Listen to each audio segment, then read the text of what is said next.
Now, the greatest radio shows of all time.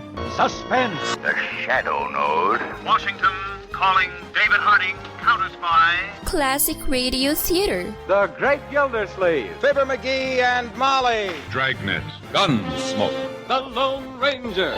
Now, step back into our time machine with your host, Wyatt Cox. Good evening, friends of the Inner Sanctum. We start off this hour out in Dodge City, Kansas, an episode of Gunsmoke, starring William Conrad and the entire crew. This episode originally broadcast September 16th, 1956, Thick and Thin.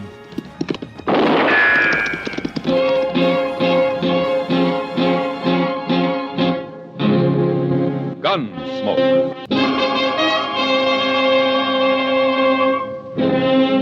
Around Dodge City and in the territory on West, there's just one way to handle the killers and the spoilers, and that's with a U.S. Marshal and the smell of Gunsmoke.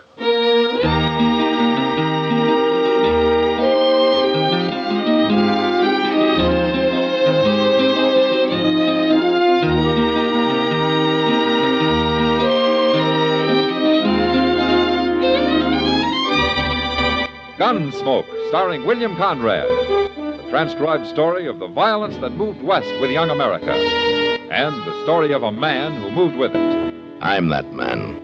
Matt Dillon, United States Marshal. The first man they look for and the last they want to meet. It's a chancy job, and it makes a man watchful and a little lonely.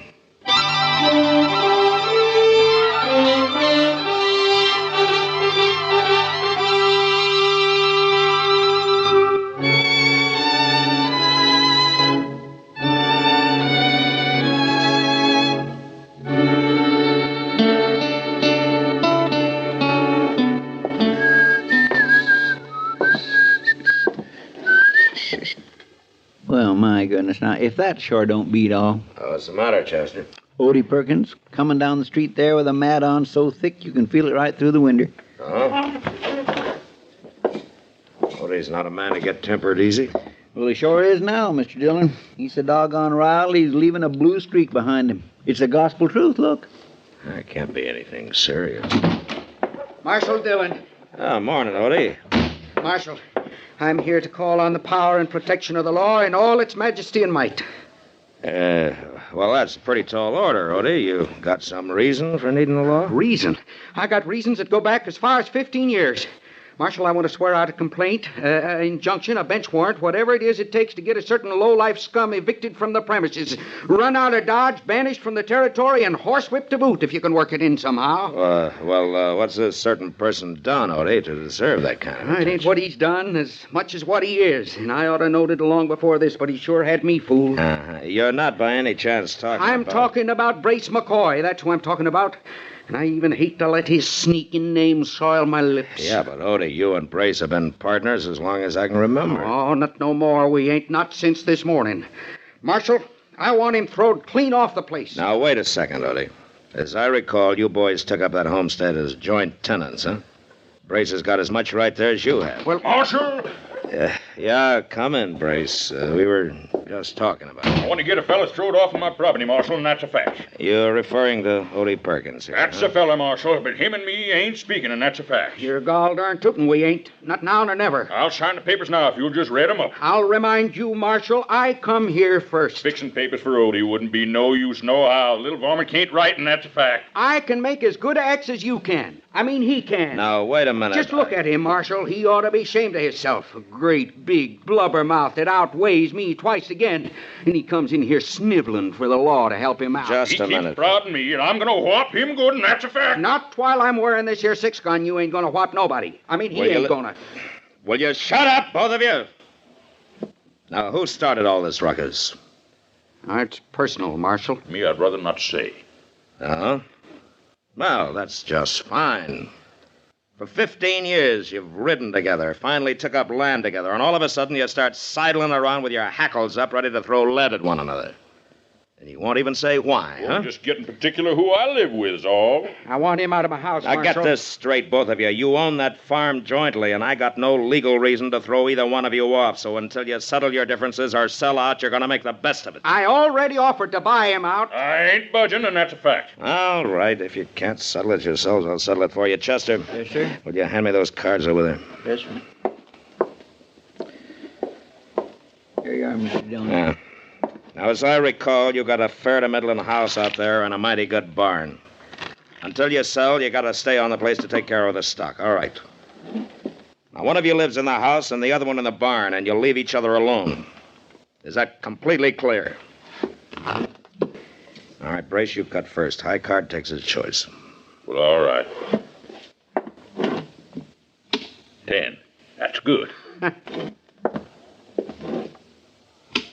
Ain't as good as a queen. All right, what's your choice, Odie? The barn. It smells better than McCoy. Odie, you come around my house, and I'll break you in half. That's a fact. Step 1 foot in my barn, I'll blast you full of holes. Now, remember what I told you, both of you. You leave each other alone. Guess I better get back out to my house. Good day. I'll be going to my barn now, Marshal. Much obliged. Why don't you stand in the breeze a little while, Odie? You might cool off a little. Well, I declare, if that don't beat all. I guess 'tain't nothing serious, so. It's not like him, Chester. I'm afraid it is serious. I just hope it don't get more so.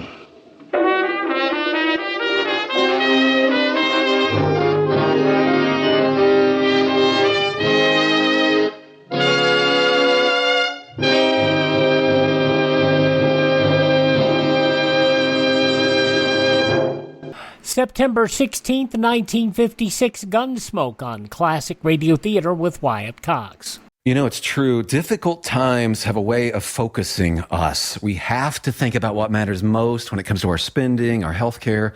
No doubt. This is why so many people are joining Medishare right now.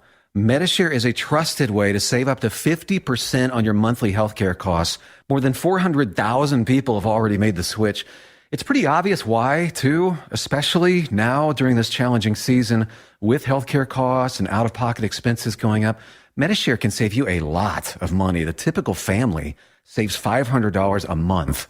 And Medishare is a Christian healthcare sharing ministry that's worked beautifully for 29 years. There are different options to choose from to fit your budget. I'll give you the number here in a second, and if you call, you can get a price within 2 minutes. Maybe now is the perfect time to make the switch and start saving. Here you go. Call 833-34-BIBLE. That's 833-34-BIBLE. 833-34-BIBLE. Now on Classic Radio Theater with Wyatt Cox, the conclusion of Gunsmoke, Thick and Thin, September 16th, 1956.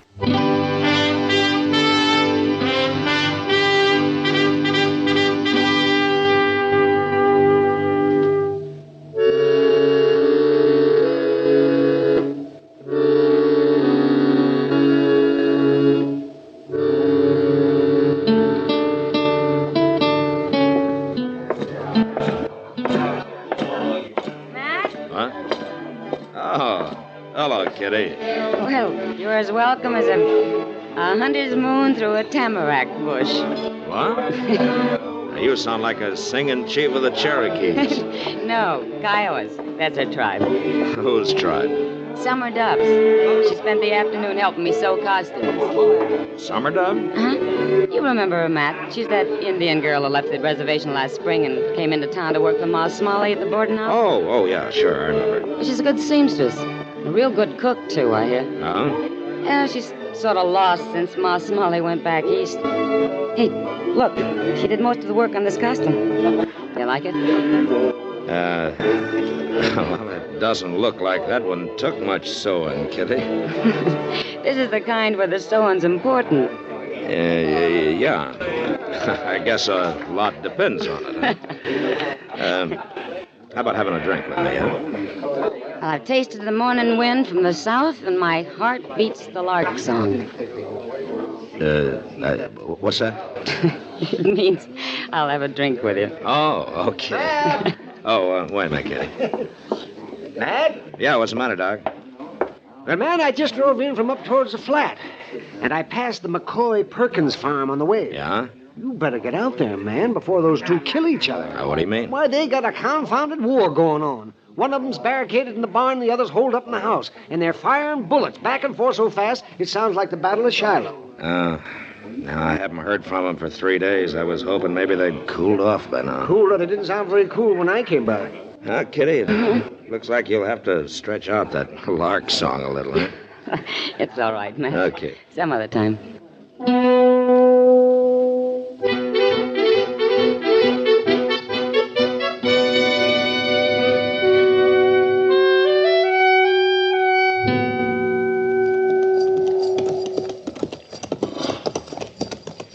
By jing, Mr. Dillon, I never realized it was so far out here.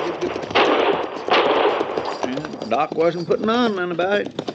Doggone if it don't sound like Shiloh. The blame fools, you'd think they were old enough to have better sense. Thank goodness, now that's just too doggone close for comfort. I'll comfort him. Brain up, Chester.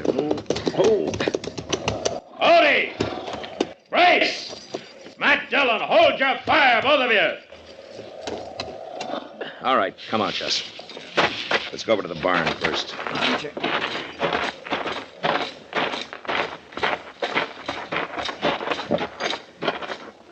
Odie, you in there? You darn tootin' I am, Marshal. That big hunk of buzzard bait ain't about to dislodge me, neither. I am, though. I'll give you just 5 seconds to get that door open and come out here. Now, wait, Marshal. You heard me, Odie. Okay. I wasn't the one that started. Chester, now. take his gun and keep him covered. Yes, sir, I sure will, Mr. Dillon. My goodness.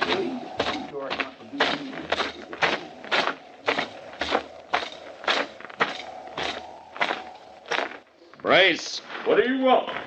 You gonna open that door, or you want me to shoot it open? Now, Marshal, I'll open it. Ain't no call to get all angered up, and that's a fact. All right, I'll take your gun, Brace, and that's a fact. Here, give it to me. All right, come on out here. I was only defending myself, Marshal. That scrawny little weasel started it all. Marshal, don't you believe nothing Brace says? He was born alive. Shut up, Odie. Well, I guess the only thing to do is to see if you two can manage to get along in separate jail cells. I'm putting you both under arrest for disturbing the peace. Oh, now, wait just a minute. What do you mean? Ain't nobody around here, Marshal. Whose peace we disturb? Mine. Who? Come on, let's go.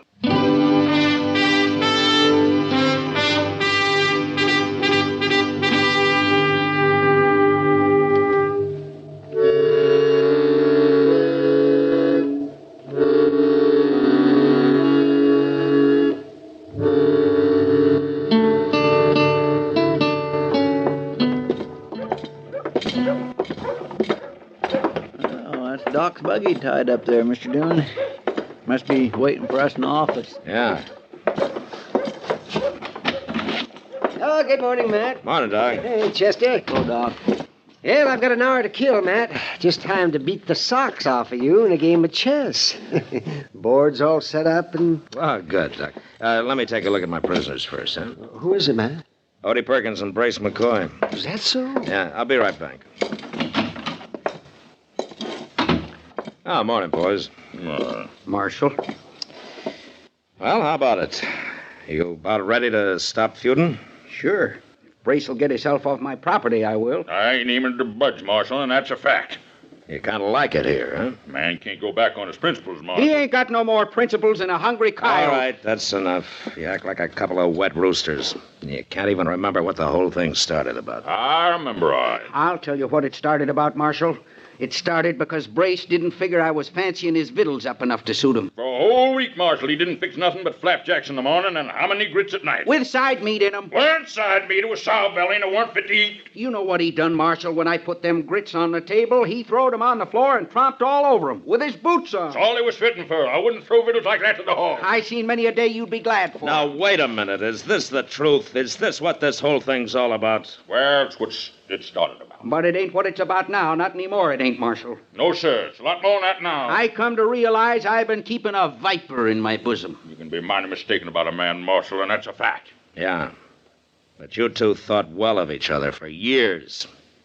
It seems to me a friendship like that ought to last over at least one fool argument. Brace McCoy ain't no friend of mine, not no more he ain't. Once I get out of this cell, I'm going to whop that little gopher to an inch of his life. Right across the sights of my gun. That's how I want to see it. All right, boys, all right. Just settle back. Looks like you're going to have plenty of time to think up names to call each other.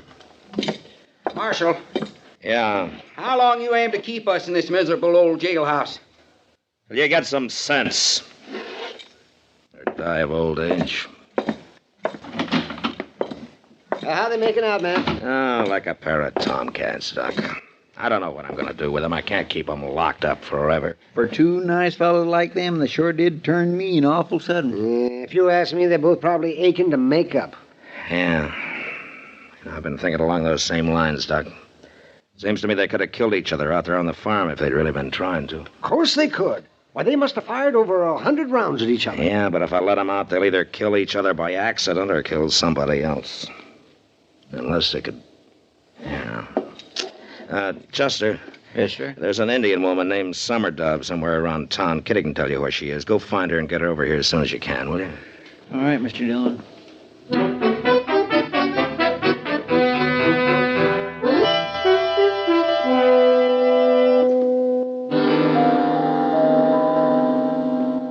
Boys, this is Summer Dove. These are the two men I was telling you about, Summer Dove. The short, skinny one is Odie Perkins, and the fat one's Brace McCoy. How do? Howdy, Miss Dove. Proud to know you, man. Summer Dove's one of the best cooks in Ford County, boys. Ma Smalley taught her how. So? She needs a place to live. She'll work for her keep. What are you getting at, Marshal? Well, you boys got a place out there that you're not using, that lean-to against the barn. It might be fixed up pretty comfortable. Like I said, Summer Dove's a mighty fine cook. All right. I'd be proud to hire on Miss Summer Dove, Marshal, providing you fix it to keep that ornery sidewinder away from my property. I'll sidewinder you. Brace, you come within 20 yards of me, you better come a-shooting. All right, boys, hold it. Well, Summer Dove, these are the two men I thought you might like to work for, or for one of them, more likely. One man, two men, makes no difference. All right. You wait out in the office for me, will you? Me go. Yeah.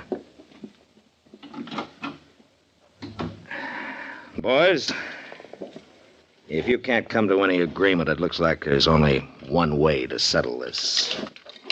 What do you got there, Marshal? Your guns. I figure you couldn't kill each other out there at the farm because you had too much cover, but here it's different. What are you doing, Marshal? I'm putting your guns on the floor of your cells, but neither one of you touch them now till I'm out of here. Oh, now, wait just a minute. I don't like this, Marshal, and that's a fact. There's nothing between you now but an 8-foot corridor and open bars. Now, you get it settled, boys, one way or the other. I'll be in my office.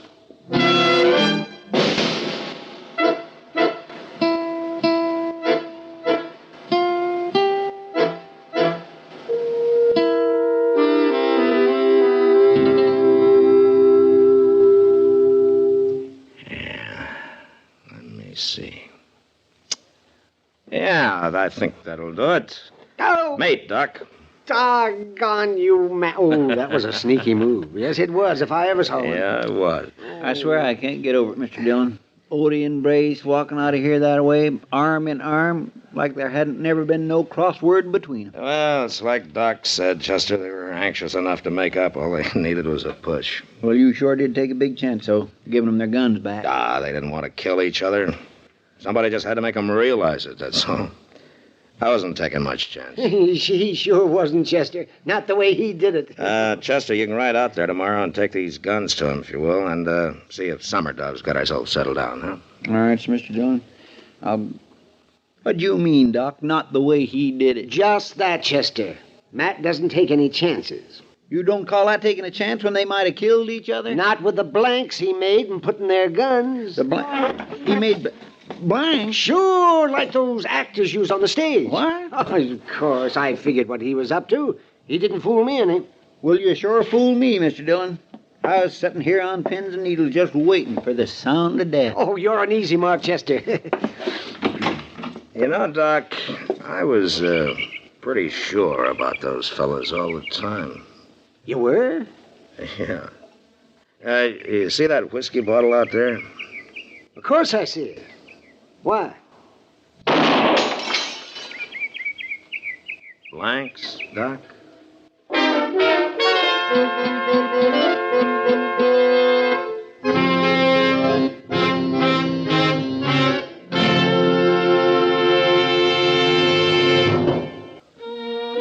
You know, there weren't too many formal burials on the frontier. Usually the dead man was just wrapped in his saddle blanket and laid away on Boot Hill. However, next week, Dodge City watches a formal burial, while the coffin contains nothing but rocks. And that was the West.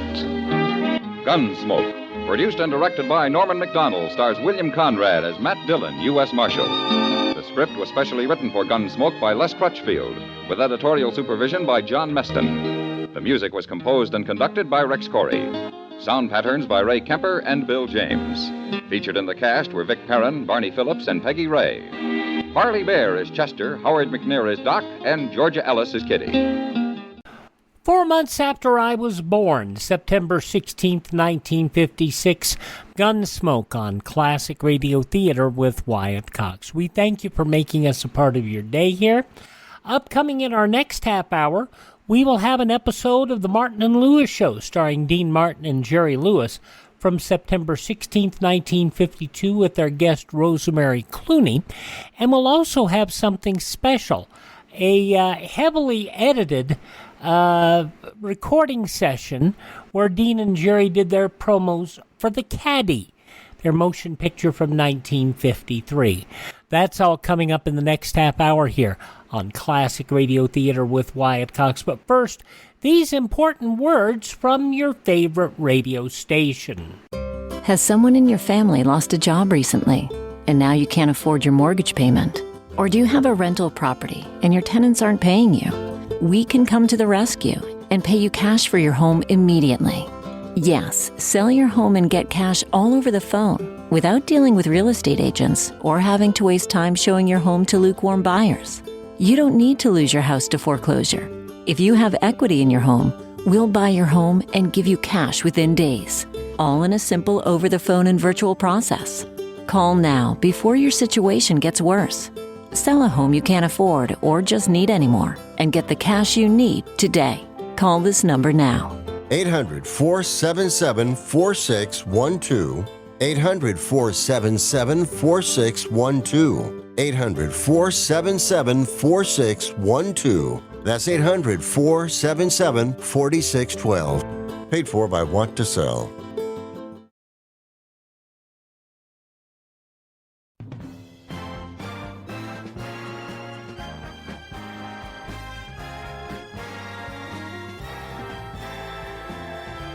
Now on Classic Radio Theater with Wyatt Cox, we're going to hear an episode of the Dean Martin Jerry Lewis Show. This was originally broadcast on September 16th, 1952. Their guest is Rosemary Clooney, and of course, because of music licensing issues, we can only bring you the comedy, of which half the show was music, and Chesterfield commercials, which we don't air either. The Dean Martin and Jerry Lewis Show.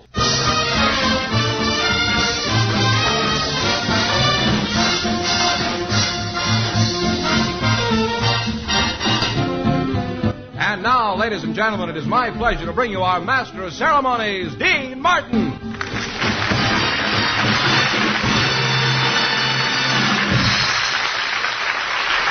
Well, hi, folks. Thank you. Now, let's all settle back, because here comes the first show in our current tour of the Kilocycles. Now that the ice is broken, I'd like... Hey, Dean! Hey, Dean! Well, if it isn't Jerry Lewis.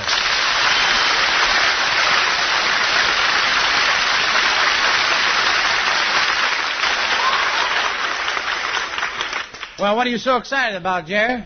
Hey, Dean, it's Marilyn Monroe. It's Marilyn Monroe. Right easy, Jared. Take it easy. Marilyn Monroe has nothing to do with this show. So what? She has nothing to do with the month of September either, but that don't mean I should throw away my calendar.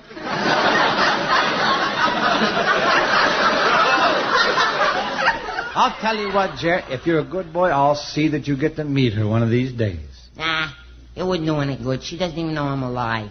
Who does? Oh, yeah? Well, Dean, you've insulted me. And after all the promises you made about how you were going to treat me with dignity and respect this year, and now you're starting right off with all those nasty remarks. My little heart is breaking. I come out here like a little elf, and right away you start picking on me. I don't know why. Jerry, no, Jerry, don't. Oh, no, Jerry. Oh, don't cry, Jerry. I didn't mean to hurt you. I love you, Jerry. You know that. Oh, come on. Stop crying. Now, that's better. I promise I'll never be nasty to you again. I changed my mind. You can be nasty sometimes. But why? What made you change your mind? I like it when we make up. Oh.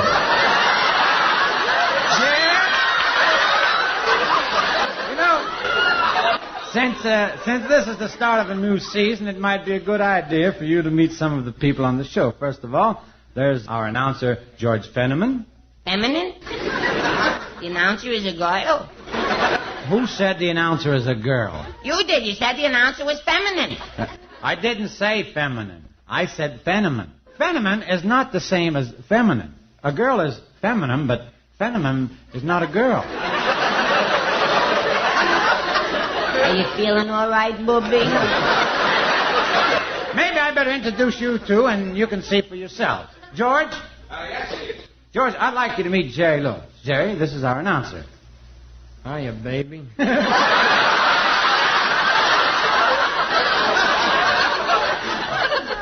Excuse me, Dean, but I don't get this conversation. What is this all about? Oh, nothing important, George. Jerry got mixed up between Fenneman and feminine, and up to now he thought you were a girl. Well, I guess anybody can make a mistake. Up to now, I thought he was human. Oh. Hey, that was pretty good, George. You're supposed to be the announcer on a show, and right away you say funnies, and you get laughs. Yes, sirree, Bob. This is going to be a real happy Jim Dandy Association. You're all righty in my book, George. Dean, we couldn't get Harry Von Zell. I don't mind him. Now, you cheer up, George. George, you'll get used to Jerry in time. Let's change the subject. What'd you do all summer? Oh, I had a great time. I went scout shooting. No, you went skeet shooting. Skeets. Those little round discs. No, scouts. Those little round boys. Oh, yeah.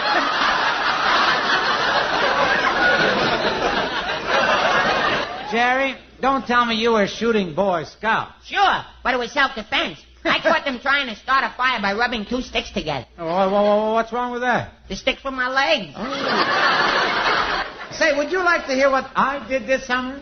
If I say no, the whole body bleeds. Jerry, I fulfilled a lifelong ambition. I did something I never believed possible. You bought a Perry Como record. Ah, shut up. No, I visited my hometown of Steubenville, Ohio, and while I was there, I got the greatest thrill of my life. There in front of the house where I was born was a little plaque that said, Dean Martin was born here. Big deal. I visited Newark, New Jersey, where I was born. I got the same deal. Only instead of a tiny little plaque, you should see the huge sign they put up. What'd it say? No dumping allowed. Oh!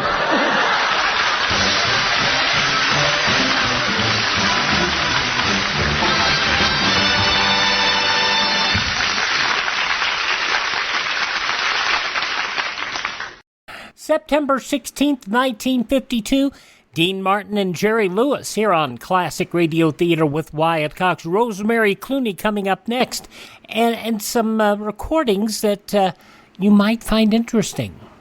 Veterinary telemedicine is booming. Hi, I'm Dr. Lori Teller, president of the American Veterinary Medical Association, and I know firsthand that telehealth is a valuable tool to help provide our precious pets with the health care they need and deserve. Here are some situations where telemedicine may be an option for you and your pet. If the veterinarian has seen your pet in person in the past. If you're not sure you need to schedule an in-person visit. If your pet had surgery and needs post-operative follow-up. For skin diseases and rash rechecks. When your veterinarian needs to monitor your pet's chronic problems such as diabetes or allergies. If there are behavioral issues or training challenges. Or for hospice care. It's always good to have your session in a quiet place with good lighting. If you're not sure if you should set up a telehealth session, call your veterinarian and they'll let you know. To learn more, check out avma.org/telehealth. avma.org/telehealth. Now on Classic Radio Theater with Wyatt Cox, the conclusion of Dean Martin and Jerry Lewis with their guest Rosemary Clooney, September 16th, 1952. For our first guest of the new season, Jerry and I really wanted to invite someone special. Well, sir, who could be more special than one of the country's newest and most exciting stars? She's got $1 million voice, $1 million personality, and $1 million future. So here she is, the very richly talented Rosemary Clooney.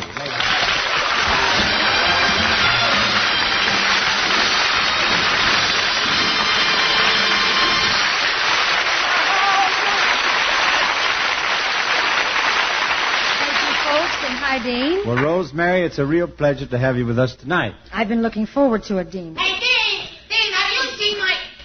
Good heavens. It's a female of the opposite sex. Jerry, this is Rosemary. Rosemary, I thought so. It's my old kindergarten chum, Rosemary Fosnock. Jerry, I'm not... Hey, Rosie, remember the time I dropped my knife on your foot and we spent 2 hours looking for your big toe? Look, I hate to spoil your fun, Jerry, but it just so happens that I am not Rosemary Fosnock. You can't fool me, Rosie. I know a Fosnock when I see one. Jerry, the girl tells you you're wrong, and yet you insist she's Rosemary Fosnock. Don't take my word for it. Count her toes.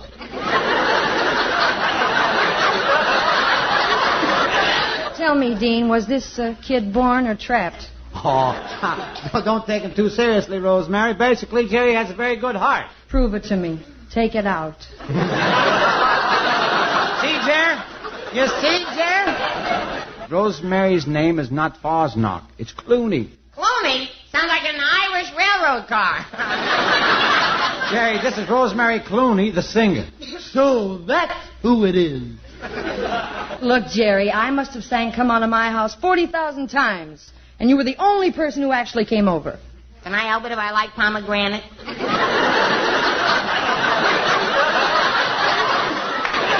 Jerry, with a beautiful, luscious young girl like Rosemary Clooney, don't tell me you went looking for pomegranates. Nah, I was just kidding. With a gorgeous dish like Rosemary, with those ruby red lips, with that face and that figure. And you thought I was interested in pomegranates. Were you? It was the figs and pears. Don't you pay any attention to him, Rosemary. I think I understood Come On to My House, and it was a great song. Thank you, Dean. You seem to know quite a bit about music. Well, I majored in music at college. College? In grammar school, he couldn't pass manual training. Yes, Rosemary, music is my life. And manual training was the dumbest kid in school.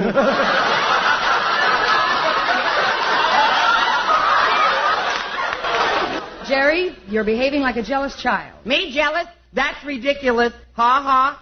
Why, I know more about music than he'll ever know. He never wrote a song in his life. Now, Jerry, don't stand there and tell us that you ever wrote a song. Are you kidding? You never heard the song I wrote about the cowgirl who died?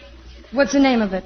It's called Goodbye, Dirty Gertie, I ain't a-gonna cry, 'cause I'll be seeing you, Dirty Gertie, at that washroom in the sky. Jerry! Oh, that's nothing, Dean. You should hear my latest hit. Pass the sterno, baby, and I'll give you a kiss of fire. Jerry, now what's wrong with that? That one, I'll have you know, was recorded by Artie Shaw and his all-white orchestra.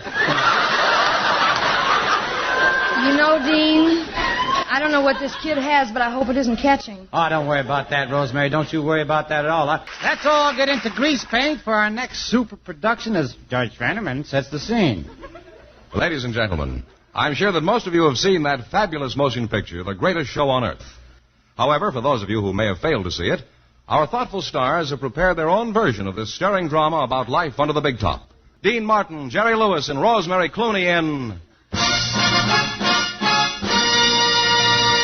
The Greatest Schmo on Earth.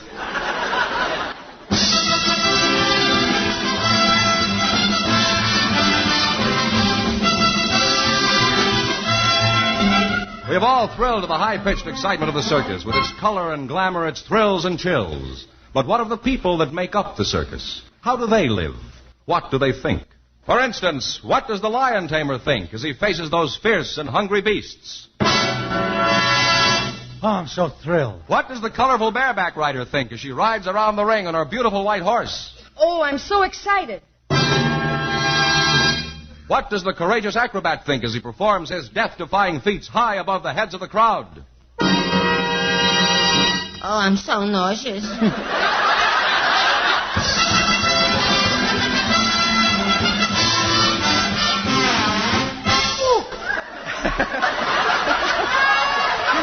Yes, let us visit the circus and learn the true story. As our scene opens, we find the manager of the circus, John Ringling South. He is talking to Henny, the beautiful bareback queen. Henny, we're in trouble. We've just lost our biggest attraction. You don't mean the great bird wheel. I do mean the great bird wheel. Oh, John, we've lost the only man in the world who could dive 2,000 feet into a wet noodle. What did he die of? He died of adenoids. Adenoids? That's not the half of it. They weren't even his. Oh, that's terrible. What will you do? How can we open tonight? Excuse me, I understand you are looking for a new death-defying attraction. Yes, but how did you know? I was standing right outside following the script. Maybe he's got something, John. Tell me, kid, have you ever been in a circus before? Sure, I was with a circus all last year. What did you do? I was a midget. But you're 6 feet tall. How could you be a midget? I lied about my height.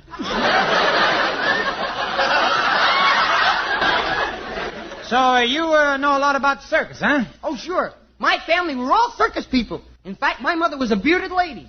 She was? I'll never forget that first time I saw my mother with a beard. I looked at her tenderly and said, "Gee, Mom, you're Dad." Look, kid, the circus is a hard, tough life. You look too frail. I don't think you'll like it. Oh, yes, I will. I loved it the last time. Why, every morning I used to get up at the crack of dawn and leap to the task. First I'd walk into the lion's cage, then the zebra's cage, then the tiger's cage, and when I was all through, I'd look back at a job well done, take a deep breath, and say,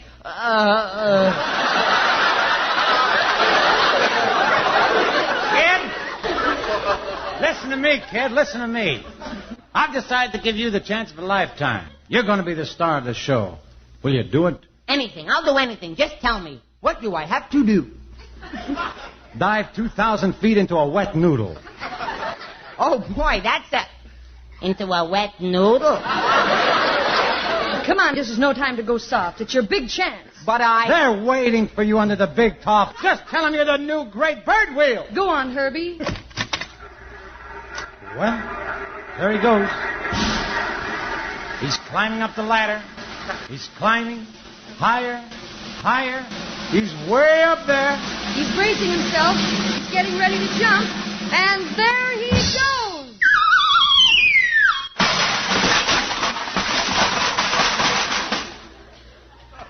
Oh, poor Herbie. Look at him. He broke 2 legs, 1 arm, 4 ribs, and the whole head is cracked. Speak, Herbie. Say something. all right now, which one of you moved the noodle?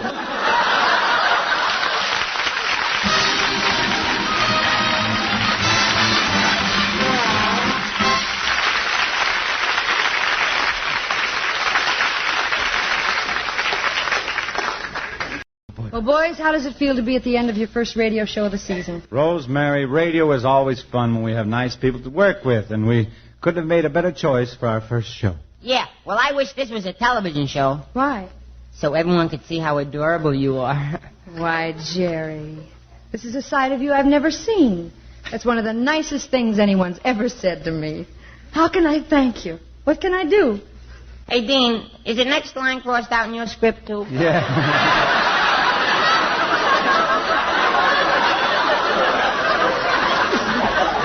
Rosemary, you've been a wonderful guest, and thanks for joining us. That goes double for me, Rosemary, and we'll see you on our television show September the 21st. Thank you, Dean and Jerry. Good night, everybody. Good night. Good night, Rosie.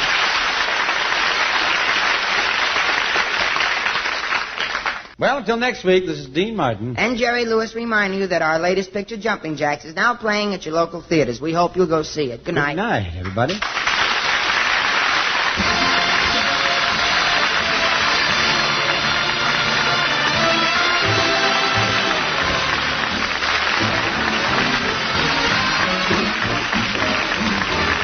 From Hollywood, you've just heard transcribed the Dean Martin and Jerry Lewis Show. Written by Ed Simmons and Norman Lear. Produced and directed by Dick Mack. With music prepared and conducted by Dick Stabile. This is George Fenneman inviting all of you to join us next week at the same time.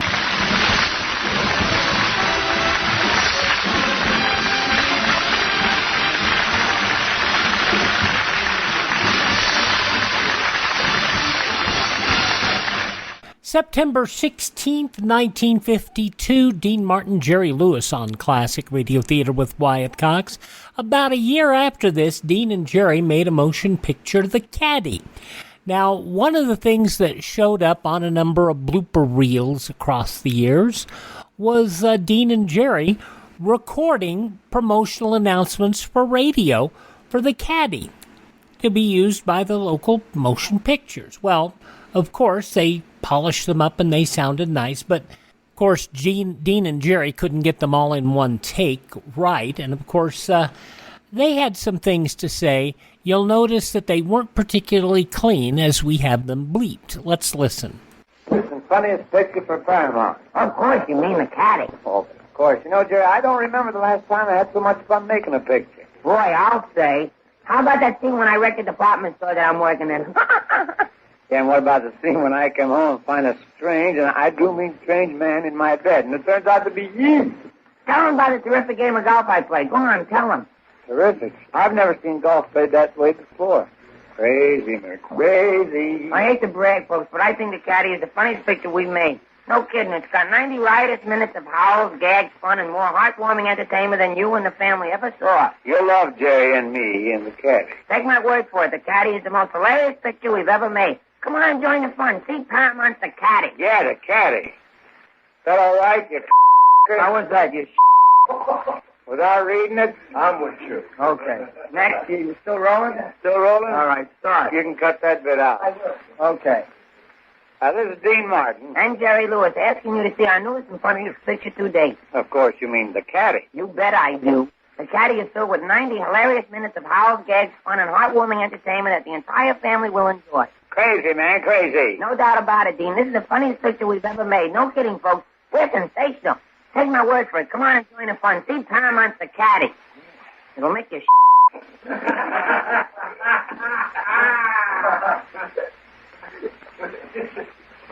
Cut out make.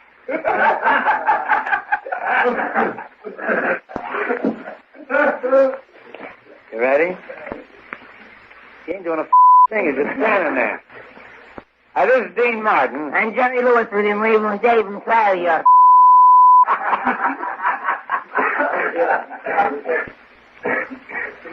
This is Dean Martin. And Jerry Lewis with a reminder to see our newest and funniest motion picture ever, The Caddy. Oh, he's right, folks. Come on and join the fun in the most righteous 90 minutes of howls. Righteous? Where the do you see righteous? That's riotous, you greaseball. Righteous. What is this, a religious picture? I ain't up. This is religious Martin and Jerry Lewis. Oh, there's 5 lines we can't get through it. Come on, 15. This is Dean Martin. And Jerry Lewis with a reminder to see our newest and funniest motion picture ever, The Caddy.